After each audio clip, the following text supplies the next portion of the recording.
Nobody remembers your name at the reunion. Not because you're forgettable, because you never went. You grew up in a house where the lights stayed on, but nobody was home. Sometimes, literally. A key on a string around your neck, a note on the counter, dinner instructions, and silence. The kind of silence that teaches things school never could.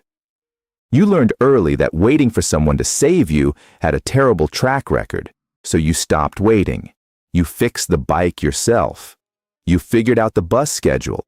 You made dinner at 9 years old and felt proud, which is its own kind of strange when you think about it now. Here's what nobody talks about. Growing up in that era quietly rewired something in your brain. Your parents' generation believed in the system, the company, the government, the promise.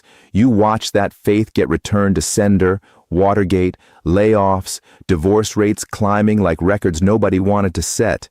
You didn't become cynical. You became accurate. Your humor got dark because darkness was honest. Your expectations stayed low because low expectations had better survival rates. This wasn't pessimism, it was field research. And then something happened that almost nobody else in history can claim. The world changed species mid-sentence. You grew up with card catalogs and busy signals. Then one day the internet arrived, and you just adapted. Not because you were fearless, because you had been adapting your whole life. Change wasn't a crisis for you. It was Tuesday. At work, you don't talk about your feelings in meetings. You solve the problem. You don't need a wellness app to tell you to breathe. You already know how to exist inside discomfort without announcing it. This looks like coldness from the outside. It isn't. You love differently than people expect. Quietly, consistently, without performance. You show up. You fix things. You stay. Those aren't small things, even if nobody gives out awards for them. And here's the part that might actually surprise you. That empty house, those uncertain years, that low-grade hum of instability, it didn't break you. It built something most people spend decades trying to find in therapy.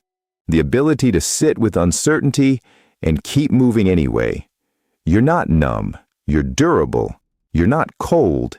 You're careful. You're not invisible. You're just not performing.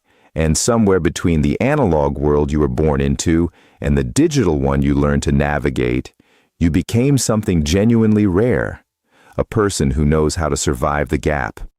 The question is, do you know how valuable that actually is?